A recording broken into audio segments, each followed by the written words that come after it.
Hello everyone, welcome back to the YouTube channel Dr. Alam Services. I am Mohammad Awais Alam, final year MBBS student at government medical college Fatehpur. तो आप सभी को already पता है NEET 2025 के application form जो हैं वो आउट हो चुके हैं और काफ़ी लोगों ने शायद अप्लाई किया भी होगा और जो लोग अप्लाई कर रहे हुए हैं उनको बहुत सारी प्रॉब्लम्स फेस करनी पड़ी हैं। तो उन सभी प्रॉब्लम्स का जो है यहाँ पर समाधान आपको मिलेगा। किसी भी तरह की क्वेरी या प्रॉब्लम आपको नीट के रजिस्ट्रेशन में आ रही है तो आप नीचे कमेंट बॉक्स में भी बता सकते हैं ताकि आने वाली वीडियोज़ में उन सभी को कवर कर दिया जाए। इस वीडियो में डॉक्यूमेंट से रिलेटेड जितनी भी क्वेरीज़ हैं उन सबको डिस्कस करेंगे। फ़ोटो आपका कैसा होना चाहिए, कब का होना चाहिए, आपके सिग्नेचर कैसे लेने हैं, थंब इम्प्रेशन कैसे लेने हैं। उसके साथ ही सबसे ज़्यादा इंपॉर्टेंट जो क्वेरी जो बच्चों के बीच में है वो है एक कन्वर्जन सर्टिफिकेट को लेकर। जो CBSE और ICSE वाले स्टूडेंट हैं उनकी CGPA लिखी हो तो उनको परसेंटाइल का जो कन्वर्जन है, उनको CGPA को जो परसेंटेज में कन्वर्जन सर्टिफिकेट है वो कैसे आपको बनवाना है और कैसे अपलोड करना है वो चीज़ भी इसमें डिस्कस करेंगे। और उसके साथ ही जिन लोगों को प्रॉब्लम आ रही है अपना प्रेजेंट और परमानेंट एड्रेस में कि वो कैसे डॉक्यूमेंट बनाएं, क्या लगाएं, वो सारी चीज़ें इसमें हम डिस्कस करेंगे। और जो भी डॉक्यूमेंट आपके चाहिए, चाहे वो आपकी कैटेगरी का हो तो वो कैसे होना चाहिए और कब किस किस को लगाना है, क्योंकि अभी तक ऐसा होता था कि आपको कैटेगरी सर्टिफिकेट रजिस्ट्रेशन के टाइम पे लगाने की ज़रूरत नहीं होती थी। लेकिन इस साल से NTA ने जो कैटेगरी सर्टिफिकेट है यानी OBC certificate, EWS, SC ST उन सभी को पहले ही मांगा है कि रजिस्ट्रेशन में आप उसको लगाएं। तो वो सब स्टूडेंट क्या करेंगे और कैसे अपलोड करेंगे पूरा इस वीडियो में डिस्कशन करेंगे। जो लोग भी चैनल पर नए हैं वो चैनल को सब्सक्राइब करें, वीडियो को लाइक करें और अपने फ्रेंड्स में ज़रूर शेयर करें। यहाँ पर आप जो इन्फॉर्मेशन बुलेटिन है आप उसको खुद से ओपन करें और उसके हर एक स्टेप को डिटेल में पढ़ लें ताकि आपको उसमें खुद भी पता रहे कि क्या चीज़ मांगी है और कैसे मांगी है। आप जब इसमें ओपन करेंगे जो लेटेस्ट वाला नोटिफिकेशन उसमें देखेंगे आपको सबसे पहली बात तो स्कैन्ड कॉपी अपलोड करनी है। जो भी डॉक्यूमेंट आप लगा रहे हैं, चाहे आपका फ़ोटो हो, चाहे आपका सिग्नेचर हो, चाहे थंब इम्प्रेशन हो, हर किसी की आपको स्कैन्ड कॉपी लगानी है। स्कैन करने के लिए आपको अलग से दुकान पे जाने की ज़रूरत नहीं है। हर एक फ़ोन में स्कैनर होता है, उससे आप डॉक्यूमेंट को स्कैन कर सकते हैं। उसके साथ ही आपको जो पासपोर्ट साइज़ फ़ोटो लगाना है वो रिसेंट वाला होना चाहिए, यानी 1 जनवरी 2025 या उसके बाद का, यानी उससे पहला ना हो। उसके साथ ही आपके जो फ़ोटो है उसमें नीचे आपका नेम और आपकी जो डेट ऑफ फोटो टेकिंग है वो लिखी हुई होनी चाहिए। ये दोनों चीज़ें आपके फ़ोटो पे लिखी होना चाहिए, जिससे ये भी प्रूफ रहेगा कि 1 जनवरी 2025 के बाद का आपका फ़ोटो है। वही सेम फ़ोटो आपको पोस्ट कार्ड साइज़ का भी बनाना है। आप दुकान पे जाएंगे वो बता देगा पोस्ट कार्ड साइज़ क्या होता है। बाकी इस जो इन्फॉर्मेशन बुलेटिन है उसमें भी दिया हुआ है क्या साइज़ होता है। वो आप एक पासपोर्ट साइज़ फ़ोटो बनाएंगे, एक नहीं बनाना, आपको मल्टीपल बनाना है क्योंकि पूरे काउंसलिंग के टाइम पर भी आपके सेम फ़ोटो लगने। आप कम से कम 10-12 बनवा के रख लें। उसी तरह से जो पोस्ट कार्ड साइज़ फ़ोटोग्राफ हैं उसको कम से कम 3 से 4 आप बनवा के रख लें, ठीक है। उसके साथ ही आपको अपने सिग्नेचर अपलोड करने होंगे, वो भी स्कैन कॉपी। उसी के साथ आपको राइट एंड लेफ्ट फिंगर्स और उसके साथ ही थंब इंप्रेशन। आप ये ध्यान रखें, इसमें ऐसा नहीं करना है कि पहले आपने फिंगर्स का इंप्रेशन ले लिया फिर हैंड का, थंब का, इस तरीके से नहीं। पूरे एक हैंड का आप ले रहे हैं, फॉर एग्जांपल राइट ले रहे हैं तो पहले उस पूरे हैंड की चारों फिंगर्स और थंब पाँचों जगह पर एक साथ इंक लगाकर आप डायरेक्टली एक पेज लेंगे और उस पर राइट लिखेंगे और राइट की तरफ राइट वाला लगा देंगे। उसी तरह से लेफ्ट हैंड लेंगे, उसकी चारों फिंगर्स पर और थंब पर एक साथ लगाकर एक साथ उसको पेस्ट कर देंगे, नीचे लिख देंगे लेफ्ट। अभी मैं आपको दिखा भी दूंगा किस तरीके से आपको जो है इनको रखना है, ठीक है। और आपको यहाँ पर सिटीजन सर्टिफिकेट भी ज़रूरत है, जो स्पेशली फॉरेन नेशनल के स्टूडेंट हैं यानी जो NRI वगैरह हैं उन सबको यहाँ पर सिटीजनशिप सर्टिफिकेट अपलोड करना होगा। उसके साथ ही जो सोशल कैटेगरी है उनकी बात करें तो यहाँ पर सोशल कैटेगरी भी अपलोड करनी होगी। तो चलो मैं एक एक करके पहले आपको बता देता हूँ कि क्या कैसे आपको लेना है ताकि हर एक चीज़ क्लियर होती रहे। तो सबसे पहले बात आती है कि आपका जो पासपोर्ट साइज़ फ़ोटोग्राफ है वो रिसेंट का होना चाहिए, 1 जनवरी 2025 का। उसको आपको कैसे लेना है, ब्लैक वाइट बैकग्राउंड पे आपको जो अपना फ़ोटोग्राफ लेना है। बाकी काफ़ी स्टूडेंट ऐसे होंगे जो स्पेक्टिकल यानी चश्मा यूज़ करते होंगे, तो जो रेगुलर लगाते हैं वो चश्मा लगा सकते हैं। बाकी आपका टोटल फोटोग्राफ का 80% एरिया आपके फेस से कवर होना चाहिए, जिसमें दोनों ईयर्स आपके क्लियरली विजिबल होने चाहिए। तो ये गाइडलाइन है कुछ उसके लिए कि आपका फेस पूरे फोटोग्राफ का 80% एरिया कवर होना चाहिए। मैं आपको एक बार दिखा देता हूँ किस टाइप से। तो देखो ये है आपके सामने एक सैम्पल इमेज है पासपोर्ट साइज़ फ़ोटोग्राफ की। तो ये जो टोटल एरिया है पासपोर्ट साइज़ फ़ोटोग्राफ का, उसका लगभग 80% एरिया आपके फेस से कवर होना चाहिए, जिसमें दोनों ईयर्स विजिबल होना चाहिए। बैकग्राउंड आपका वाइट होना चाहिए, कैंडिडेट का नेम और जिस दिन फ़ोटो लिया गया है वो डेट दोनों होनी चाहिए। और साइज़ का आपको पता ही है, जब आप अपलोड करेंगे उसमें भी दिख जाएगा, 10 से 200 KB के बीच में आपका साइज़ होना चाहिए। उसी तरह से पोस्ट कार्ड साइज़ फ़ोटोग्राफ भी सेम फ़ोटो और इस तरीके से 10 से 200 KB का, उसमें भी आपका नेम और डेट ऑफ फ़ोटो टेकिंग आपकी रहेगी, ठीक है। ये तो बात होगी आपके फ़ोटो की। फिर उसके बाद अगली बात आती है कि आपको थंब इंप्रेशन कैसे लेना। तो मैंने क्या बताया था, एक तरफ आपको लिख लेना है लेफ्ट हैंड, एक तरफ को आपको लेना है राइट हैंड। तो आपको एक प्लेन पेपर लेना है, एक तरफ लेफ्ट हैंड एक तरफ राइट हैंड।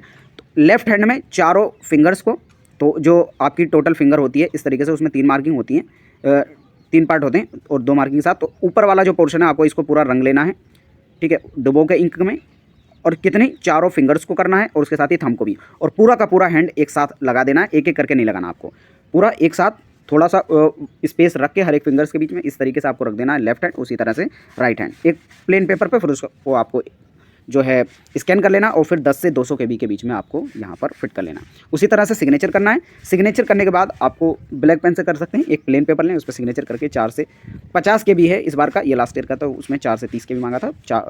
आप 10 से 50 KB के बीच में साइज सिग्नेचर का रख सकते हैं। उसके बाद अदर सर्टिफिकेट की बात की जाए तो आपका हो गया signature, left and right fingers and thumb impression. फिर उसके बाद आती है सिटीजनशिप सर्टिफिकेट, जो NRI वगैरह या दूसरे कंट्री में रह रहे हैं उनके लिए। उसके बाद आती है सोशल कैटेगरी।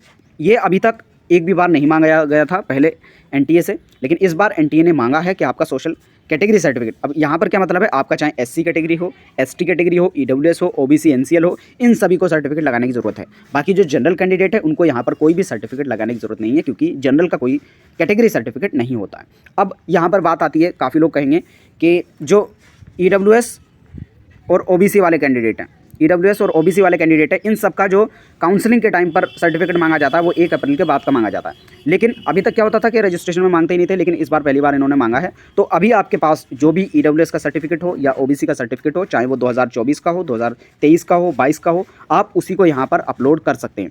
लेकिन अगर अभी आपके पास बिल्कुल भी नहीं है, कोई भी पुराना भी नहीं है, तब आप उसमें जब फॉर्म भरेंगे तो आपको ऑप्शन सेलेक्ट करना होगा कि अभी आपने बनने के लिए दिया है। 2 ऑप्शन होंगे, एक तो ये कहेगा कि आपके पास बना हुआ है, दूसरा ऑप्शन होगा कि आप बनने के लिए दिया है। तो आप उस ऑप्शन को सेलेक्ट करेंगे जहाँ पर लिखा होगा कि हाँ आपने बनने के लिए दिया है। तो जो आपको रिसिप्ट मिली थी, आप उस रिसिप्ट का नंबर उसमें डाल देंगे और उस रिसिप्ट को अपलोड कर देंगे। अगर आपको वो सर्टिफिकेट मिल जाता है पूरा काउंसलिंग के टाइम पर, तो आप उसको अपलोड कर देंगे। लेकिन किसी वजह से ऐसा हो सकता है कि आपने OBC से पार्टिसिपेट किया या EWS से पार्टिसिपेट किया और आपका सर्टिफिकेट उस टाइम नहीं बना, तो आप कैटेगरी से जनरल की तरफ शिफ्ट हो सकते हैं, इस बात का ध्यान दें। लेकिन अगर आपने फॉर्म में जनरल कैटेगरी भरा है, तब आप कैटेगरी की तरफ शिफ्ट नहीं हो सकते। तो जिन भी लोगों को लग रहा है कि उनका सर्टिफिकेट बन सकता है EWS, OBC, SC, ST किसी भी कैटेगरी का, तो वो उस कैटेगरी से फॉर्म को भर दें, या अगर कोई पुराना सर्टिफिकेट है उसको लगा दें, अगर नहीं है तो नया अप्लाई करके उसकी रिसिप्ट अपलोड कर दें। अगर लास्ट में जाके नहीं भी बन पाता है तो आप जनरल से पार्टिसिपेट कर सकते हैं काउंसलिंग के अंदर। फिर बात आती है OBC वाले कैंडिडेट जिनके पास सेंट्रल वाला OBC NCL नहीं है और स्टेट का उनके पास है, तो आप भी यहाँ पर OBC से पार्टिसिपेट कर सकते हैं। बाकी जब काउंसलिंग होगी उस टाइम आप ऑल इंडिया में जनरल से पार्टिसिपेट कर लेना और स्टेट में OBC कैटेगरी से। लेकिन एक बार अगर आपने जनरल से कैटेगरी में पार्टिसिपेट कर लिया तो आप दूसरी कैटेगरी में नहीं जा सकते काउंसलिंग के टाइम पर, इस बात का आप ध्यान रखेंगे। और SC और ST वाले जो कैंडिडेट हैं वो ध्यान रखें, उनको कोई भी दिक्कत नहीं है, पुराना कितना भी हो, 2023 का हो, 22 का हो, 24 का हो, कभी किसी भी डेट का हो सर्टिफिकेट, उनको नए बनवाने की जरूरत नहीं है, उसी को अपलोड कर देंगे, उसका डेट का कोई भी मैटर नहीं होता है। ठीक है, तो ये तो हो गई सोशल कैटेगरी वाली, इसमें काफ़ी स्टूडेंट को कह रही थी क्योंकि ये इस बार पहली बार ऐड हुआ है। तो जो भी आपके पास हो उसको अपलोड कर देना, इसकी बेस पर आपका फॉर्म रिजेक्ट नहीं होगा। फिर उसके बाद एक जो नई चीज़ आती है वो है 10th की मार्कशीट और 10th का पासिंग सर्टिफिकेट। अब कई जगहों पर ऐसा होता है कि मार्कशीट कम पास सर्टिफिकेट दोनों एक ही में रहता है, मतलब एक ही सर्टिफिकेट पर आपका लिखा रहेगा इस तरीके से, या मार्कशीट कम सर्टिफिकेट या फिर पासिंग सर्टिफिकेट, इस टाइप से। तो आप उसी को 2 जगह पर अपलोड कर देंगे, पासिंग सर्टिफिकेट में भी और आपकी मार्कशीट के अंदर भी। ठीक है, लेकिन अगर ऐसा होगा, कुछ लोगों का या कुछ बोर्ड्स के अंदर ऐसा होता है कि उनका रिजल्ट कार्ड तो एक तरफ होता है और सेपरेट उनको एक फॉर्म मिलता है जिसमें लिखा रहता है कि ये आपका पासिंग सर्टिफिकेट है। तो ऐसे लोग जिनकी दोनों चीज़ें सेपरेट है वो सेपरेट अपलोड करनी होंगी। बाकी कई जगहों पे ऐसा होता है सेम रहता है, जैसे यूपी के अंदर स्पेशली देखा जाए तो यूपी बोर्ड के जो स्टूडेंट हैं उनको एक ही के अंदर लिखा रहता है कि मार्कशीट कम पासपोर्ट पासिंग सर्टिफिकेट, तो आपको एक ही दोनों जगह पर अपलोड कर देना है, पासिंग सर्टिफिकेट में भी और मार्कशीट के अंदर भी। ठीक है, तो एक तो ये इशू हो गया क्लियर। अभी अगला जो एक और स्टूडेंट को बहुत ज़्यादा क्वेरी आ रही है वो है जो CBSE वाले पुराने स्टूडेंट हैं, उनको CGPA या फिर ग्रेड्स के अंदर उनके मार्क्स लिखे हुए हैं। तो यहाँ पर उन्होंने एक सर्टिफिकेट मांगा है, कन्वर्जन सर्टिफिकेट। तो उसका मैं फॉर्मेट आपको दिखा देता हूँ कि कैसा आपका सर्टिफिकेट जो है कन्वर्जन वाला होना चाहिए, जिसमें आपको स्पेशली लिखना पड़ेगा कि क्या रूल्स है और आपकी क्या CGPA थी, उसको आपको कन्वर्ट करा के एक सर्टिफिकेट बनवाना है। कहाँ से बनवाना है? आपको अपने स्कूल से बनवाना है।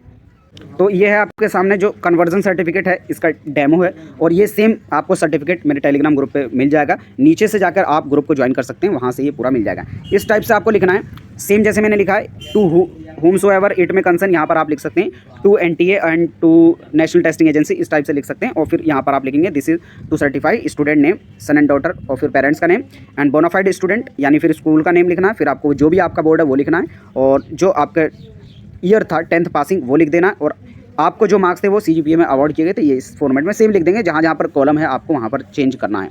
बाकी CBSE वाले हैं तो आपकी जो फाइनल CGPA थी उसको 9.5 से मल्टीप्लाई करके जो फाइनल आपकी परसेंटेज आएगी उसको परसेंटेज में लिख देंगे, और बेस्ड ऑन फॉर्मूला आप इस तरीके से लिख देंगे। या फिर अगर आप ICSE वाले पर हैं तो आप अपनी परसेंटेज ऐसे निकालेंगे, बेस्ट ऑफ 5 सब्जेक्ट इंटू 2, इस टाइप से जो है आप अपनी निकाल लेंगे। और फिर जैसे मैंने यहाँ पर लिखा है सेम तरीके से आप हर एक चीज़ को लिख देंगे। और आपका जो स्कूल है वहाँ पर आप जाएंगे और प्रिंसिपल का यहाँ पर नेम लगेगा, सिग्नेचर लगेगा, डिजाइनेशन, नेम एंड एड्रेस रहेगा स्कूल का, और स्कूल की कॉन्टैक्ट डिटेल। आप ये सर्टिफिकेट जाकर अपने स्कूल में बनवा सकते हैं। सेम तरीके से पहले आप टाइप करा लेंगे और जाके फिर स्कूल से क्लैरिफिकेशन इसका ले लेंगे। ठीक है, तो ये तो हो गया कन्वर्जन सर्टिफिकेट। बहुत सारे लोगों को इसमें क्वेरी आ रही थी। बाकी कोई भी और भी आपकी क्वेरी हो, डाउट हो, आप नीचे कमेंट बॉक्स में बता सकते हैं। फिर उसके बाद अगली चीज़ आती है PWD कैंडिडेट। तो जो भी PWD वाले कैंडिडेट हैं उनको भी अपना सर्टिफिकेट यहाँ पर अपलोड करना होगा। हालांकि ये पहले भी मांगा जाता था और ये इस बार भी है। कुछ चीज़ें सिर्फ नई ऐड हुई हैं इस बार के लिए। बाकी आप सारे रूल्स एंड रेगुलेशंस यहाँ से पढ़ सकते हैं। किसी भी तरह की क्वेरी हो आप नीचे कमेंट बॉक्स में बता सकते हैं, ताकि नेक्स्ट वीडियो में उनको कवर कर लिया जाए। बाकी एक और चीज़ आती है, वो है आपके रेसिडेंस सर्टिफिकेट से रिलेटेड। तो उसमें देखो दो चीज़ें हैं, आपसे ऑप्शन मांगेगा कि आपका प्रेजेंट और परमानेंट एड्रेस दोनों सेम है। अगर आपका प्रेजेंट और परमानेंट एड्रेस दोनों सेम है तो सेम करके आप एक ही जगह पर अपलोड कर देंगे। आपका जो भी आधार हो या वहाँ का डोमिसाइल सर्टिफिकेट हो उसको अपलोड कर सकते हैं। बाकी कुछ कैंडिडेट ऐसे होंगे कि वो प्रेजेंटली तो कहीं और पर रह रहे हैं, लेकिन उनका परमानेंट एड्रेस कहीं दूसरी जगह पर है। तो ऐसे कैंडिडेट दोनों अलग अलग एड्रेस देंगे, और जो परमानेंट वाला है वहाँ पे वो अपना डोमिसाइल सर्टिफिकेट लगा सकते हैं, अपना आधार लगा सकते हैं, वहाँ का राशन कार्ड लगा सकते हैं, या कोई और डॉक्यूमेंट जहाँ पर स्टूडेंट का नेम और वो रेसिडेंट एड्रेस लिखा हुआ है तो उस डॉक्यूमेंट को आप लगा सकते हैं। बाकी जो प्रेजेंट वाला एड्रेस है उसमें आप अगर किसी स्कूल में पढ़ रहे हैं तो स्कूल का एडमिट कार्ड लगा सकते हैं। किसी बिल्डिंग में रह रहे हैं तो आप वहाँ पर अपने नाम से एक रिसिप्ट ले सकते हैं, रेंट रिसिप्ट, जिसमें आपका नाम लिखेगा और रहेगा, और उसमें पता रहेगा कि जो ऑनर है हाउस का कि यहाँ पर ये हमारे पास रेंट पर रह रहे हैं। अगर कुछ भी आपके पास नहीं है तो आप प्रेजेंट वाले एड्रेस के लिए एक जाकर स्टाम्प पे लिखवा सकते हैं और अपना सेल्फ डिक्लेरेशन ले सकते हैं कि मैं यहाँ पर प्रेजेंटली रह रहा हूँ।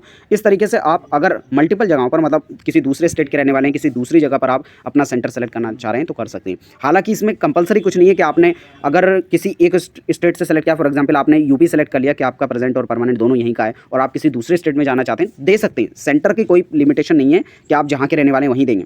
लेकिन फिर भी अगर बाद में कोई इशू होता है तो उसमें ये चीज़ हो सकती है कि आप यहाँ के रहने वाले थे, आपने सेंटर वहाँ पर क्यों सेलेक्ट किया। तो इसलिए बेटर होगा आप प्रेजेंट जहाँ पर एग्जाम सेंटर चूज़ करना चाह रहे हैं उसको सेलेक्ट कर लें और वहाँ का कोई एड्रेस प्रूफ दे दें। ना हो तो आप स्टाम्प पे लिखवा कर उसको क्लैरिफिकेशन दे सकते हैं। बाकी जो परमानेंट एड्रेस है उसमें आप अपना आधार कार्ड, आपका डोमिसाइल सर्टिफिकेट या कोई और सर्टिफिकेट जिसमें आपका नाम और आपका एड्रेस लिखा है उसको लिख सकते हैं। तो यहाँ पर इस वीडियो को यहीं तक रखते हैं। किसी और क्वेरी के लिए नीचे कमेंट बॉक्स में बता सकते हैं। मिलते हैं नेक्स्ट वीडियो में, तब तक के लिए थैंक यू।